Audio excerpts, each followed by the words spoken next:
ঠিক আছে, গরিব মানুষ, আমি তার এই বাড়িতে আল্লাহ ঠিক আছে।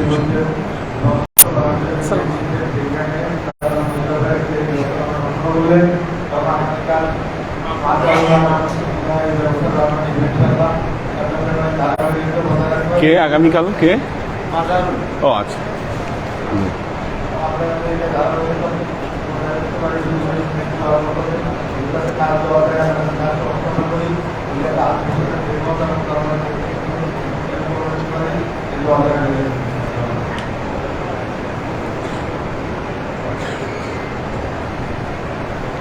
نحمده ونصلي على رسوله الكريم أما بعد أعوذ بالله من الشيطان الرجيم بسم الله الرحمن الرحيم وقال تعالى قد أفلح من تزكى وذكر اسم ربه فصلى وقال أيضا وقال رسول الله صلى الله عليه وسلم فرض رسول الله صلى الله عليه وسلم صدقة الفطر ساء من تمر أو شعير أو طعام على العبد والحر والذكر والأنثى من الصغير والكبير من المؤمنين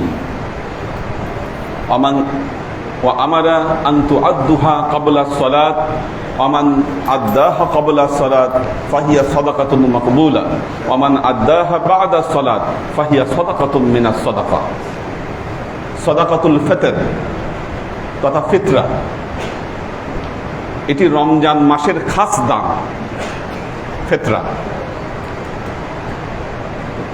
কেন ফিতরা আদায় করতে হবে?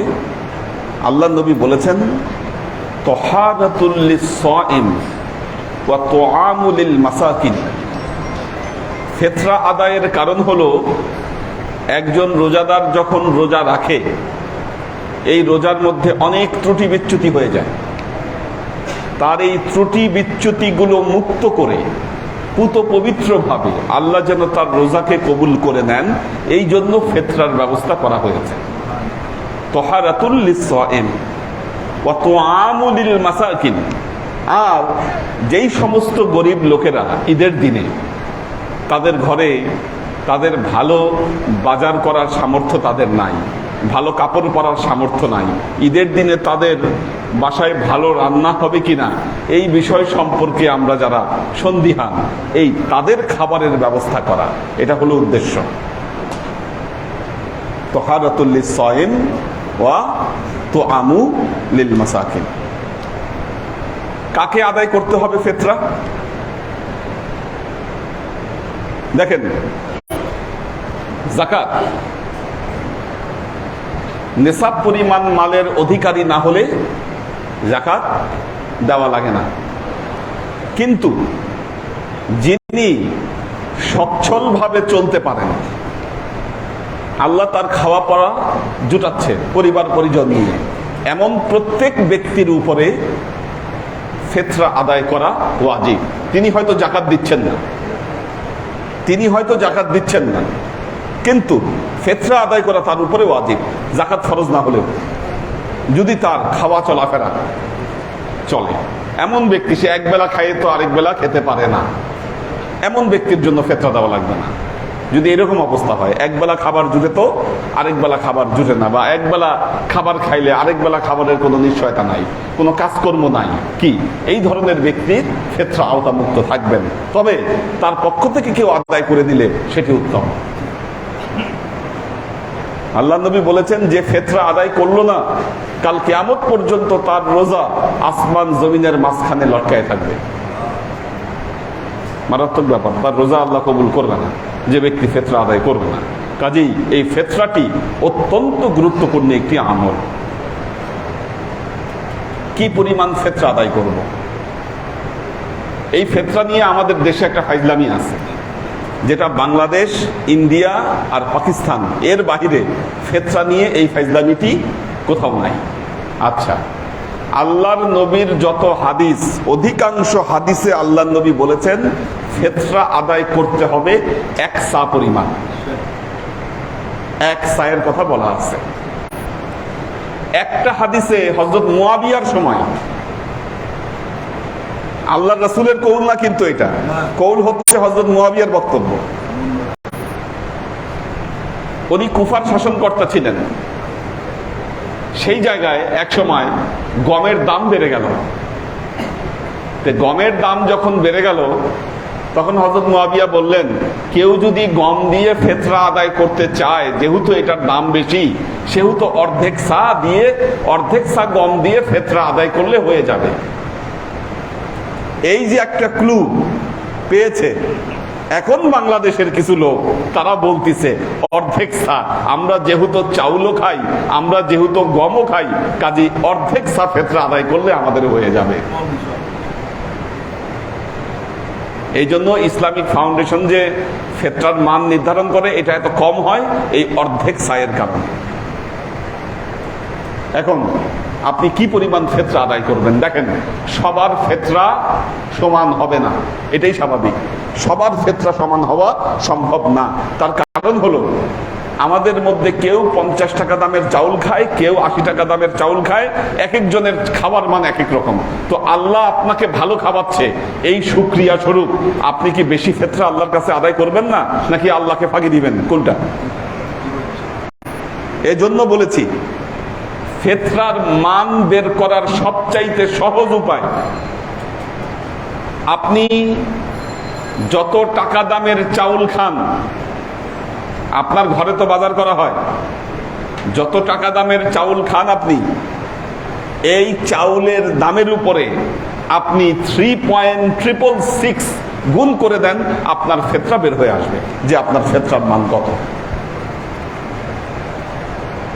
আপনার ফিতরার মান এতে বের হয়ে আসবে। একজনের ফিতরার মান হচ্ছে সেটা। একজন দেখলাম আমাকে প্রশ্ন করেছে যে, কেউ বলেছে ফিতরা নাকি খাবার দিয়ে আদায় করা উত্তম। হ্যাঁ, খাবার দিয়ে আদায় করা উত্তম। আমরা ফিতরা খাবার দিয়ে আদায় করি,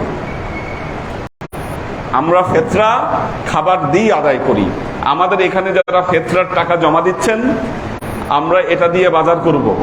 বাজার করে ঈদের দিনে আমাদের গরিব পীর ভাই যারা আছেন তাদের কাছে আমরা খাবার পৌঁছে দিব। কি, গত বছরও এটার দায়িত্বে কারা ছিল? মাকসুদ আনাম ছিল, মহসিনুদ্দাইয়ান ছিল, মাসুদ ছিল, আর কে ছিল? বাপ্পি ছিল। কি, অর্থাৎ এই যে বাজার করতে হবে, প্যাকেটিং করতে হবে, ডিস্ট্রিবিউশন করতে হবে, কাজ কিন্তু অনেক। হ্যাঁ, টোকেন করতে হবে। আমরা টোকেন দিয়ে দিব। ওই টোকেন অনুযায়ী 29 রোজায় আমরা ফিতরা বিতরণ করব। ওইটা দিয়ে একটা প্যাক বানাবো, ওই প্যাকটা আমরা বিতরণ করব 29 রোজায়। হ্যাঁ, এভাবে আমরা ফিতরা, আপনারা এখানে যারা ফিতরা দিচ্ছেন, ফিতরাটি এই নিয়মে আদায় করে দেওয়া হবে ইনশাআল্লাহ। কাজে দেখেন, আমরা কিন্তু খাবার দিয়ে আদায় করছি। এবং তুআমুলিল মাসাকিন, কি, তো আল্লাহ আমাদেরকে এই ফিতরা সঠিকভাবে আদায় করবার তৌফিক দান করুন। কারণ এতে যদি আমরা টালবাহানা করি, আমাদের রোজা কিন্তু আল্লাহর কাছে আটকে থাকবে। কাজেই ফিতরা সঠিকভাবে আদায় করতে কেউ ভুল করবেন না। এটা দেখি কারা আছে।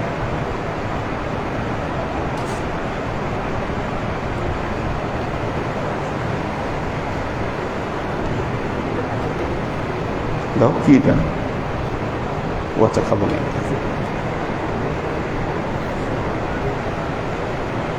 মোহাম্মদ কবির হোসেন,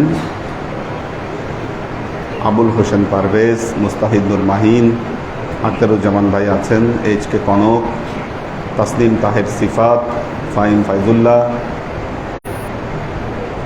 মাহফুজুল হক উজ্জ্বল,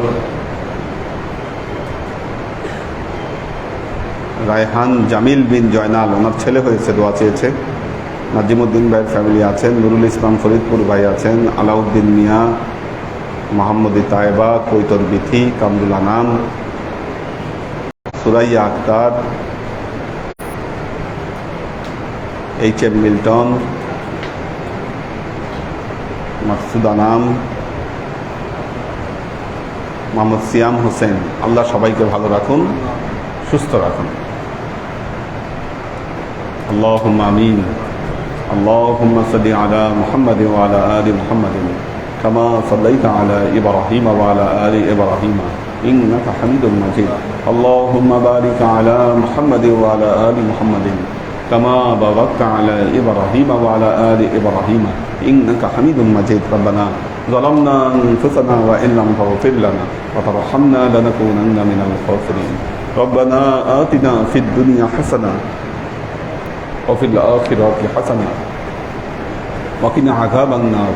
ربنا لا تزغ قلوبنا بعد إذ هديتنا وهب لنا من لدنك رحمة إنك أنت الوهاب. اللهم إنك عفو تحب العفو فاعف عني يا غفور الرحيم الودود. اللهم نور قلوبنا بنور الإيمان ونور قلوبنا بنور الإسلام ونور قلوبنا بنور الإحسان وزين أخلاقنا بنور محمد صلى الله عليه وسلم. اللهم إنا نسألك رحمتك في كل درجة فلاح في كل أمر ونعوذ بك من الشرك والشك والنفاق والبدعة ومن كل وسوسة الشيطان. আজকে আমাদের শাহজালাল মজুমদার ভাইয়ের পক্ষ থেকে ব্যবস্থা ছিল, খুব দারুণ ব্যবস্থাপনা নিয়েছেন। দোয়া করবেন, ওনার শরীরের অনেক অসুস্থতা আছে, আল্লাহ যেন এই অসুস্থতাগুলো দূর করে দেয়। আমাদের মধ্যে অনেকেই অসুস্থ, আসলে সবাইকে যেন আল্লাহ সুস্থতা দান করে। শরীর সুস্থ না থাকলে তো আসলে কিছুই সম্ভব না। ইয়া আল্লাহ, ইয়া রহমান, ইয়া মালিক, আমরা এতক্ষণ তোমার দরবারে যে সমস্ত আমলকে উপস্থাপন করলাম ত্রুটিমুক্তভাবে, এই আমলগুলিকে তুমি আমাদের তরফ থেকে কবুল করে নাও। তুমি আমলের যাজা আমাদের প্রিয় নবী হযরত মুহাম্মদ মুস্তাফা সাল্লাল্লাহু আলাইহি ওয়াসাল্লামের কাছে পৌঁছে দাও। আল্লাহ, আমাদের নবীর পরিবারবর্গের কাছে তুমি এর যাজাকে পৌঁছে দাও। এই দুনিয়ার সমস্ত আম্বিয়ায়ে কেরাম, সাহাবায়ে কেরাম, তাবে আইন, ওয়ালি আউলিয়া, গাউস কুতুব, আমাদের মা বাবা, ভাই বোন, আত্মীয় স্বজন, এই দরবার থেকে যত পীর ভাই বোন চলে গেছে সবার রূপে আল্লাহ তুমি এর যাজাকে পৌঁছে দাও। তুমি তোমার হাবিবের ওসিলায় আমাদের সবাইকে কবুল ক্ষমা করে দাও। আমাদের জীবন থেকে সমস্ত অভাব, অভিযোগ, বালা মুসিবত, দুঃখ কষ্ট, রোগ শোককে দূরীভূত করে দিয়ে দৃঢ় হস্তে তোমার দ্বীনের খেদমতের তৌফিক তুমি আমাদেরকে দান করো। আজীবন যেন তোমার হেদায়েতের পথে প্রতিষ্ঠিত থাকতে পারি, সে তৌফিক তুমি আমাদেরকে দান করো। সুবহান রাব্বিকা রাব্বিল ইজ্জাতি আম্মা ইয়াসিফুন, সালামুন আলাল মুরসালিন ওয়ালহামদুলিল্লাহি রাব্বিল আলামিন। ওয়াজআল আখির কালিমাতিনা ইনদাল মাউত লা ইলাহা ইল্লাল্লাহু মুহাম্মাদুর রাসূলুল্লাহ সাল্লাল্লাহু আলাইহি ওয়া সাল্লাম।